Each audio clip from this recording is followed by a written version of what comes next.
मैं मंडे सुबह उठा और वो हर दूसरे दिन की तरह एक नॉर्मल ही दिन था, पर मुझे कोई अंदाज़ा नहीं था कि आज के बाद मैं पूरा बदल जाऊंगा।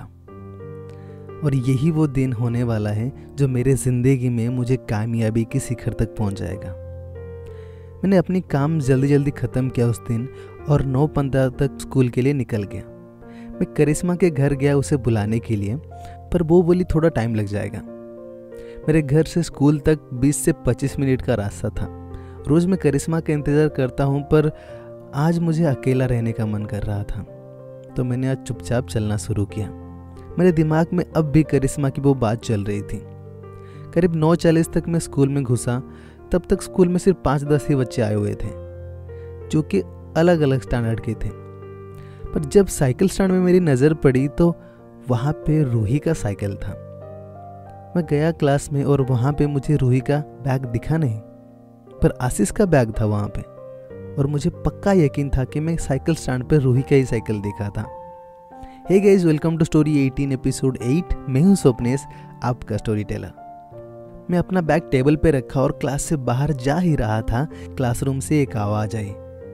लगा जैसे कोई अंदर है।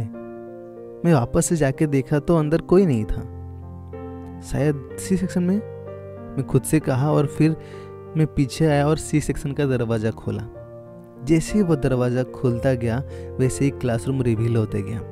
कोई नहीं था क्लासरूम में, पर जब दरवाज़ा एंड तक पहुंचा तब मैंने कुछ ऐसा देखा जो मुझे देखना नहीं चाहिए था। रूही दीवार पे सटी हुई थी और आशीष उसके ऊपर था। उसके दोनों हाथ रूही के हाथों को जबरदस्ती दीवार पे दबाए हुए थे। रूही रेजिस्ट करने की कोशिश कर रही थी, पर आशीष, मेरा गुस्सा फट के बाहर आने लगा। मैं भाग के गया और जोर से धक्का दिया उसको। मैं इतना जोर से धक्का दे दिया था कि वो जाके खिड़की से जोर से टकराया, धड़ाम। मैं उसके पास गया और उसे मारने लगा। इसी बीच वो भी मुझे मारने लगा। मेरे लेफ्ट साइड में एक बेंच था, वो मुझे पकड़ के बेंच की तरफ धक्का दिया। मैं बेंच पे टकराया धम, और मेरे कमर में बहुत जोर से लगा। रूही चिल्ला रही थी, हरेश नहीं, आशीष नहीं, हरेश हरेश। पर मैं बिल्कुल भी सुनने के मूड में नहीं था। वो इनफैक्ट पकड़ने के लिए भी कोशिश कर रही थी, पर डर भी रही थी कि कहीं उसे ना लग जाए, क्योंकि वो इतना इंटेंस हो गया था कि कोई भी देख के डर जाए। फिर मैं उसे मारा, वो मुझे मारा। ये चलता रहा करीब 5 मिनट तक। अब आवाज़ सुन के टीचर भी वहाँ पहुँच गए थे, और अब तक मैं आशीष को ज़्यादा मार चुका था। उसके नाक से खून भी निकल रहा था, और जब टीचर हमें देखे तब मैं आशीष के ऊपर था। नेक्स्ट 10 मिनट्स में मैं हेडमास्टर के रूम में खड़ा था। शर्ट के बटन टूट गए थे, टाई निकल गया था। अब धीरे धीरे सब बच्चे आने भी लगे थे, और सब एक दूसरे से यही सवाल कर रहे थे कि हुआ क्या। करिश्मा भी आई और भीड़ देख के ये समझ गई कि कुछ तो हुआ है, पर वो उनमें से नहीं थी जो हर मैटर में अपना नाक घुसेड़े, तो वो चुपचाप क्लासरूम में चली गई। बाकी सब दूर से रूम के अंदर झांकने की कोशिश कर रहे थे कि अंदर चल क्या रहा है। बट करिश्मा क्लासरूम के अंदर घुसते ही मुझे याद की और देखी कि मैं आसपास में कहीं नहीं दिख रहा। वो बाहर आई और मुझे ढूंढने लगी। फाइनली उसे मैं दिखा। वो बाकियों से पता करी तो उसे पता चला कि मेरा और आशीष का फाइट हुआ है, पर रीजन किसी को भी पता नहीं था। अब अगर इस घटने से कोई सबसे ज्यादा डिसअपॉइंटेड था तो वो थी करिश्मा। उसे ये प्रॉब्लम नहीं था कि वो मुझे बेइंतहा प्यार करने के बावजूद मैं उसे प्यार नहीं दे रहा, पर उसे इस बात को लेकर गुस्सा थी कि मैं सुधर क्यों नहीं रहा। करिश्मा बहुत समझदार लड़की थी और उसे मेरा फ्यूचर बर्बाद होते दिख रहा था। इधर हेडमास्टर के ऑफिस में बात हो रही थी कि मेरे पेरेंट्स को बुलाएंगे और मुझे निकाल देंगे स्कूल से। कुछ टीचर कह रहे थे कि सर एक चांस देना चाहिए, कुछ टीचर कह रहे थे कि ये माफ़ करने लायक नहीं है। अब मेरे जगह पे आशीष होता तो शायद सीन कुछ और होता, बिकॉज वो सारे टीचर्स के फेवरेट है, पर मैं नहीं था। पर अगर मैं उनके किस के बारे में बोल देता तो सिचुएशन पूरा पलट सकता था, पर मैंने ऐसा कुछ किया ही नहीं। टीचर कुछ भी पूछ रहे थे, मैं चुपचाप ही खड़ा रहा, और जिसके कारण उनका गुस्सा बढ़ते ही जा रहा था और सारा दोष मेरे पे ही आ रहा था। तभी करिश्मा भागते हुए अंदर आई और वो मेरे क्लास के होते हुए भी, मेरे एज के होते हुए भी आज एक गार्डियन बात की। वो इतनी मैच्योरिटी के साथ बात की कि सबको लगा कि हाँ एक चांस देना चाहिए। हालांकि कुछ टीचर अब भी थे जो मान नहीं रहे थे, पर करिश्मा की बात सुन के हेड मास्टर ने कहा, देख तू इसे सीख कुछ और ये सब छोड़ और पढ़ाई कर। इधर रूही और आशीष टेंस में थे कि कहीं मैंने टीचर को कुछ किस के बारे में तो नहीं बता दिया। रूही अपनी एंजाइटी के कारण रोने लगी थी क्लासरूम में कि अब उसके पापा तक बात पहुंच जाएगी। उधर करिश्मा मुझे अपने रिस्क से बचा ली थी और हेड सर ने कहा, करिश्मा मेक श्योर कि ऐसा दोबारा ना हो, आगे मैं माफ़ नहीं करूँगा। Thank you so much sir, आगे ऐसा कभी नहीं होगा, करिश्मा बोली। फिर हेड सर ने इशारा किया बाहर जाने के लिए। बाहर आते ही मैंने करिश्मा को सॉरी कहा, पर वो मुझे इग्नोर करके चली गई। वो मेरे से गुस्सा थी। मैं बाथरूम में जाके अपना शर्ट ठीक किया और वापस से क्लास आ गया।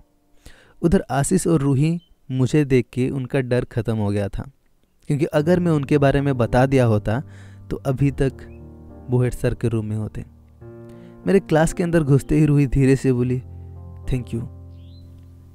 मुझे सुनाई तो दिया, पर मैंने उसे इग्नोर करके चला गया आगे। आज क्लास का माहौल ही खराब हो गया था। टीचर भी पढ़ाने के मूड में नहीं थे। सारे टीचर बोर करते हुए अपना क्लास ख़त्म करके चले गए। लंच ब्रेक हुआ और तभी मुझे लगा कि मुझे करिश्मा से बात करना चाहिए। क्लास ख़त्म हुआ, सब बाहर निकल रहे थे। करिश्मा सुन। मैं उसके बेंच के सामने जाके खड़ा हो गया। वो एक बड़ी सी सांस ली और अपने आप को कंट्रोल की। सबके जाने का इंतज़ार की। जब वो लास्ट इंसान बाहर गया क्लास से, बोली, तेरे को जो करना है कर, बिकॉज तेरे को कोई फर्क ही नहीं पड़ता किसी बात की। वो कब से तुझे छोड़ चुकी है और तू अब तक दिमाग में ये घुसा नहीं पा रहा है। वो जिससे प्यार करे उसकी मर्जी यार। तू क्या सबसे लड़ता फिरेगा? तू समझ भी पा रहा है तू करने की क्या कोशिश कर रहा है? मैं कहने की कोशिश कर रहा था कि करिश्मा बात कुछ और थी। जो भी हो, तू लड़ेगा उससे? तेरे को कोई आइडिया भी है कि नहीं कि अंकल आंटी तुझे एजुकेट करने की कोशिश कर रहे हैं ताकि जो जिंदगी उन्होंने देखी तू ना देखे, पर तेरे को तो कोई फर्क नहीं पड़ता। मैं चुपचाप मुंह नीचे किए खड़ा था। आगे तेरे को जो करना है कर, मैं तेरे को कुछ नहीं कहूंगी। वो कुछ सेकंड पॉज ली और वो अब खुद के बारे में सोच के इमोशनल हो गई थी। मैं यहाँ तेरे लिए आई थी ताकि तेरे पास रहूं तो तू उसे भूल सके, बस सिम्स लाइक तू तो भूलना ही नहीं चाहता। ठीक है मेरे बारे में नहीं, पर अपने पेरेंट्स के बारे में तो सोच लेता। सुधर जा यार, जिंदगी हर बार मौका नहीं देगी। वो अपना आंसू पोंछते हुए बैग उठाई और चलने लगी। मैं पीछे हट गया और इस बार उसकी बात दिल तक पहुंच गई थी। मैं रियलाइज किया कि वो हमेशा से सही थी। वो जानती थी कि मैं उसे भुला नहीं पाया हूँ और वो अब बोल रही है कि मैं अपना लाइफ वेस्ट कर रहा हूँ। शायद इस बार मुझे उसकी बात मान लेनी चाहिए। मैं इस बार आंख बंद करके करिश्मा की बातों को मानने लगा और आगे 9th खत्म होने तक कभी रूही से बात नहीं किया, ना ही उसके बारे में सोचा। जब भी उसकी याद आती थी मैं अपनी मम्मी पापा के इनोसेंट स्माइलिंग फेस को याद करता था।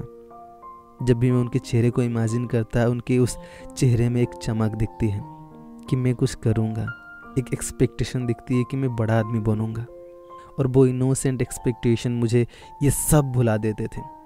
करिश्मा सही कहती थी। मुझे फिर ये यकीन हो गया कि वो हमेशा से मेरे बारे में सही थी। मुझे सुधरते देख वो खुश थी, पर अब उससे मुझसे कोई एक्सपेक्टेशन नहीं था कि मैं कभी उसके प्यार को पहचान पाऊंगा।